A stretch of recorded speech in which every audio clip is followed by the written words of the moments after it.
Now, I'm used to finding weird stuff in Japanese shops, but what about this? The Sega 32X 15th anniversary album? I've already got it.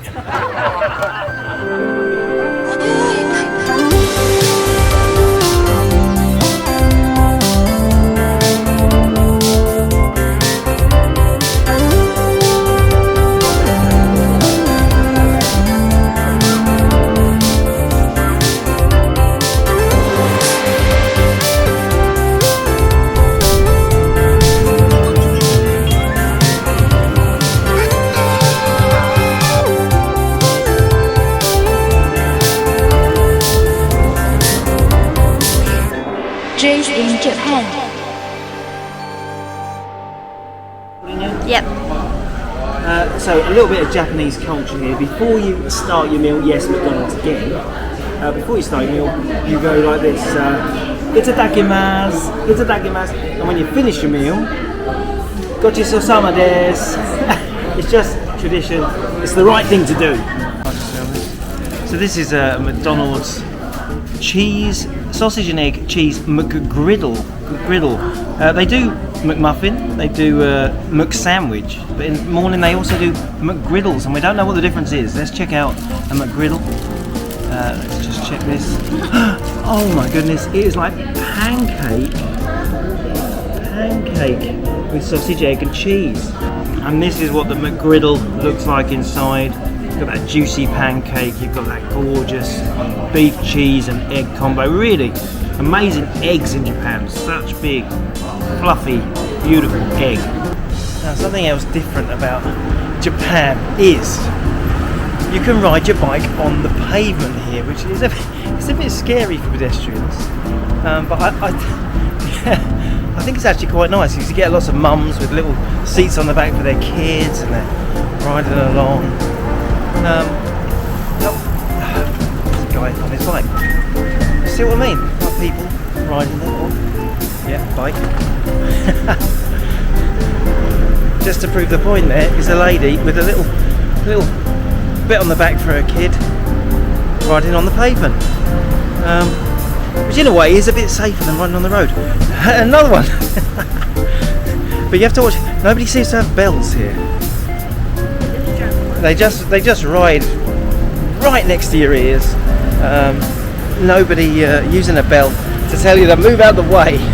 It's a bit crazy. Here comes another one. Oh, just passed me there. Yep, loads of bikes. Japan life.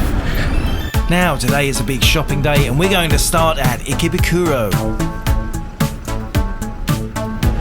And we're heading to the biggest Pokemon store in Tokyo. It's called the Mega Pokemon Store. It's split into 3 different shops. Pokemon Store, main store. A Pokemon Go store.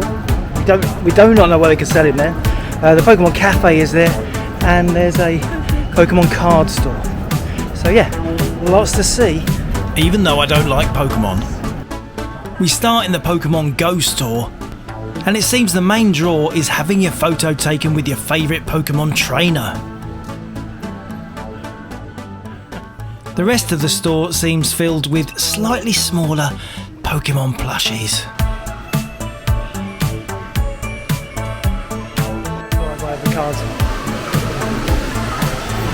So this is the Pokemon card centre. Wow. What a queue. There's a lot of queue for Pokemon cards. Rare cards for sale, but it seemed mainly a kind of swap meet. The Pokemon Cafe. Now there is also a Pokemon restaurant, but you have to book months in advance to get a seat. That's one hell of a bin. I think small kids might be scared of getting their fingers bitten off.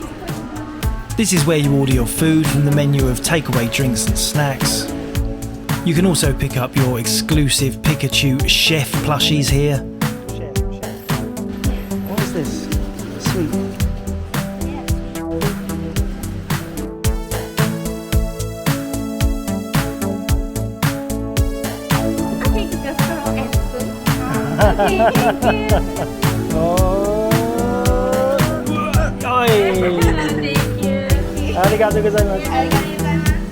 This is a Pokemon drink from the Pokemon Cafe. Very creamy. Is it mango flavour? Was it mango? Mango flavoured with cream on top, with ice cream. And then you've got a little Pikachu there. Just keeping guard of the cream. Yeah, how much was this drink? About £5. If you want a Pikachu drink, it's going to cost you money. That's the bottom line. That wasn't the cheapest one. Popular flavour here, mango. Okay, here goes. That's still what it's like. That's what it's like.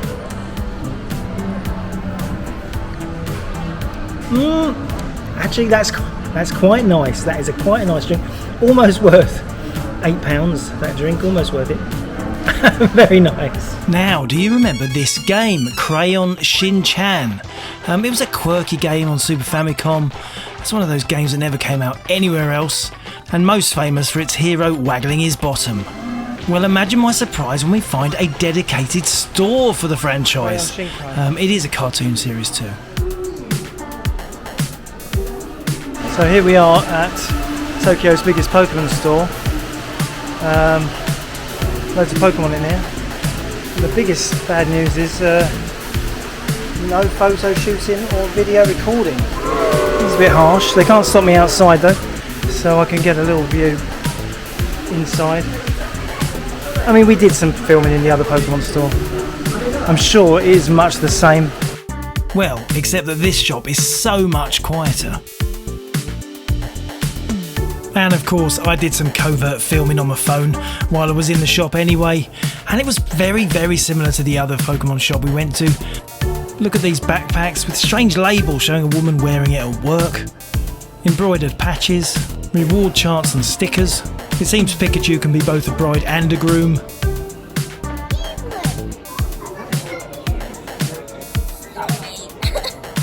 Oh, I know this one, Gengar. How about a Pokemon fan or a Patari hook? Stick these to the wall, then bend the tail up and hang anything you like on it, like your toothbrush. A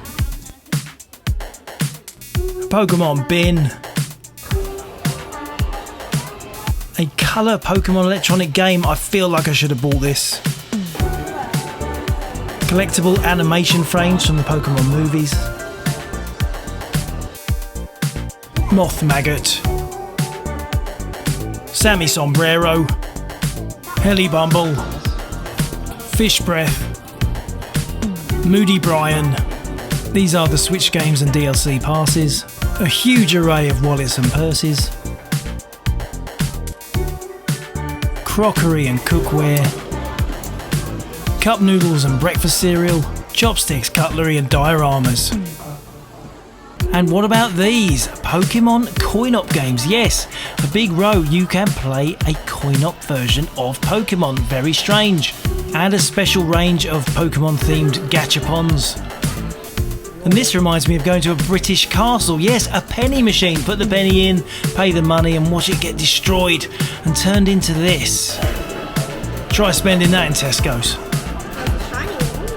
The shopping centre these cute stores are housed in has a very quirky feel, with lots of niche shops covering famous franchises like this Snoopy store. Now, we knew the Japanese were obsessed by Snoopy because there are 3 Nintendo Game & Watches. The Snoopy Tabletop, the Snoopy Panorama, the Snoopy Tennis Widescreen, and actually there's also the Snoopy Tennis Mini Classic. Now, do you want to dress in Snoopy style? Yeah, it's just mad, the amount of stuff in this shop. This is Anime. This is the biggest manga store in Tokyo. Anime in Ikebukuro. Now, you may remember this store from episode 6. It was full of lady customers, but we weren't really allowed to film then, so as we were here, we thought we'd give it another go. As the biggest anime and manga shop in the whole of Tokyo, there are a lot of guidebooks recommending you visit. Yet despite its 9 floors, all completely packed full of stuff, I'm going to disagree.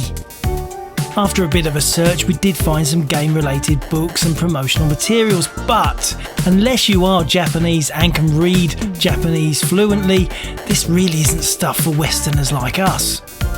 What it does prove, however, is how many hundreds of thousands of Japanese franchises there actually are.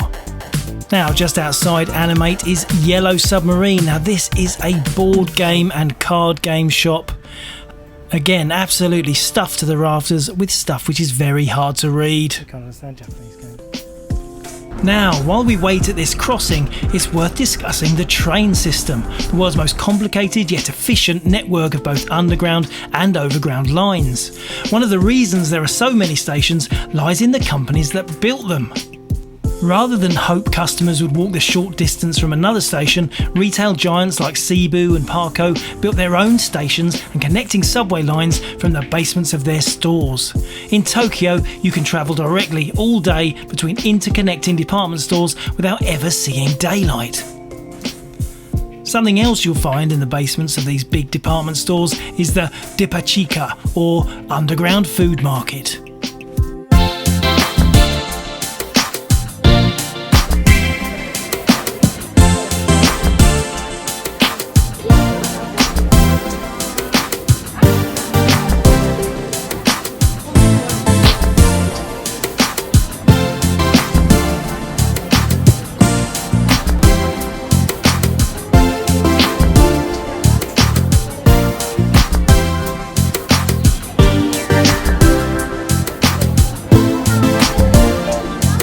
Forget your Tesco's, forget your Morrisons, forget your giant Asdas. This place is ridiculous. Harrods, Selfridges, Fortnum & Mason have nothing on this place. Divided into 3 giant halls, each with around 100 individual counters specialising in a particular kind of food. Not only the biggest food hall in Japan, but probably the entire world.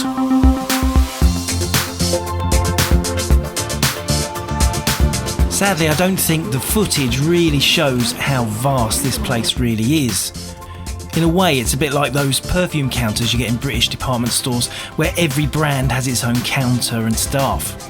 These are those funky Japanese Kit Kats everyone goes on about. Now, I've got to admit, there was a lot of food items here. I had no idea what they were. These sugar butter treat things must be biscuits. But every single food item in this place is absolutely perfect. The most beautiful artisan cakes and pastries and biscuits, all packaged in beautiful gift boxes. There are no Greggs sausage rolls thrown into a paper bag here. Yes, that is bread. That is yellow, green and orange bread. Some wonderful cheese to go with it. I haven't really talked much about Japanese bread. Generally, I would say the Japanese bread is the best I've ever tasted, from melty white sandwich slices to crusty rolls and buttery croissants. This is how beautiful Japanese ready meals are, but they are about £10 to £15. Some look too pretty to eat, while these meal kits are less than £5. Meat! You can almost see how crispy that batter is. Lots of these counters have their own chefs and staff making the products that they're actually selling. Bao buns, I know what they are. If anyone knows the film Spirited Away, this is as close as you're going to get to that scene where the parents turn into pigs after eating all those exotic, amazing foods at the outdoor market. Of course, this being Japan, you are not allowed to eat in these food halls at all unless there is a special area set up by a particular vendor. I always seem to gravitate towards the orange foods. The sign just reminds you are still on the same level as the underground trains. Despite getting lost here for what felt like hours, we didn't actually find much British food, no Cornish pasties or jelly-filled pork pies. I guess presentation-wise they probably let the side down. Onigiri, do you remember those Japanese rice balls? These ready-made dinners have a fried egg stuck in the top. The brand for this company is actually called Little Chef, but sadly they haven't resurrected the Olympic breakfast.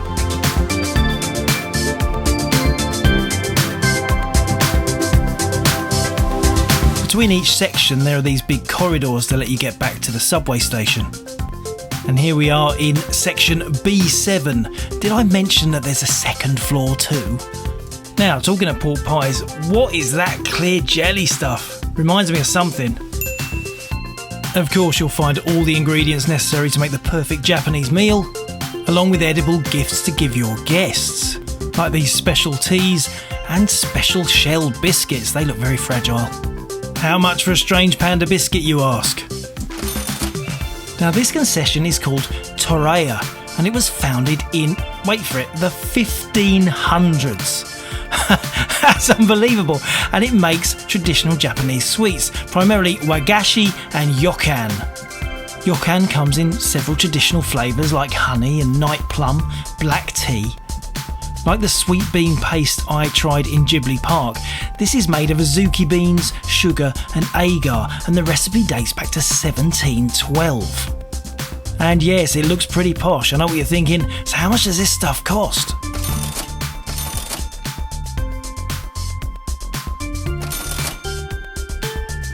Now, of course, we had to visit the fish department, and here we have some sushi.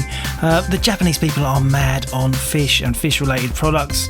Like, these are fish eggs, roe, different sorts of roe. Makes me feel a bit ill, but not as ill as this. This is sea urchin. I can imagine nothing worse to eat than that. I know what you're thinking, it must stink, Jace, but it didn't. It didn't have that overpowering fish smell like you get in the British fishmongers. Not sure how I felt about the live lobsters and crayfish. I'm not even sure the one in the bottom right is actually a lobster. What is that big thing? Smoked fish. I mean, so many odd Japanese fish-related delicacies. It felt like a bit of a relief just to find normal fish in packets. Check out this. Now, this is seafood, but I have no idea what it is. It looks like spaghetti. I'm not eating that. Of course, it's not all about sampling this delicious yakitori or these human body parts. No, let's look at the fresh produce. You've never seen such pretty, amazing vegetables and fruit. Just look at these grapes. Have you ever seen a bunch of grapes presented like that in your local supermarket? No. Absolutely not. Individually wrapped apples, I already know I cannot afford it. I'm sure they've got every kind of vegetable ever grown. These fresh fruit salads work out between £1.50 and £2, or £6.50 if you want it in half a pineapple. Yes, £36. I know, you've got to say it. Come on then. Some expensive melons on this stand, that's about £18. This is what you came to see, you can tell by the packaging it's expensive. £75 pair of melons. We are back in Akihabara. Akihabara, but we call it Akiba. Once you've been here a few times you're allowed to, it's true. We got some more shops to check out. We're tired, but we're going to do it. Too much stuff to see.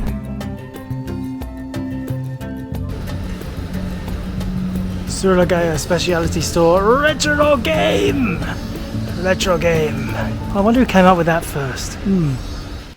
Now, similar to Super Potato, Suragaya is a bit messy. These are PC games.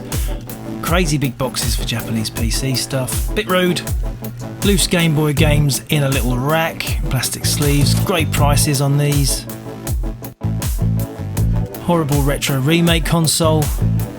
Then it's onto the Famicom, and they do a strange thing. They put multiple games in these plastic cases for protection and to stop thieves.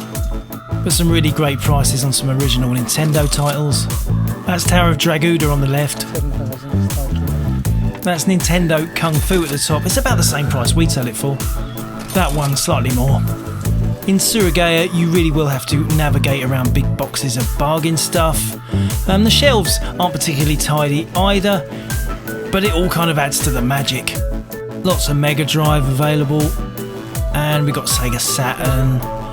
And in television, that's about £4. Here's something more exotic, Monster Inn for the Tomy Pewter. And yeah, let's have a little bit of gameplay.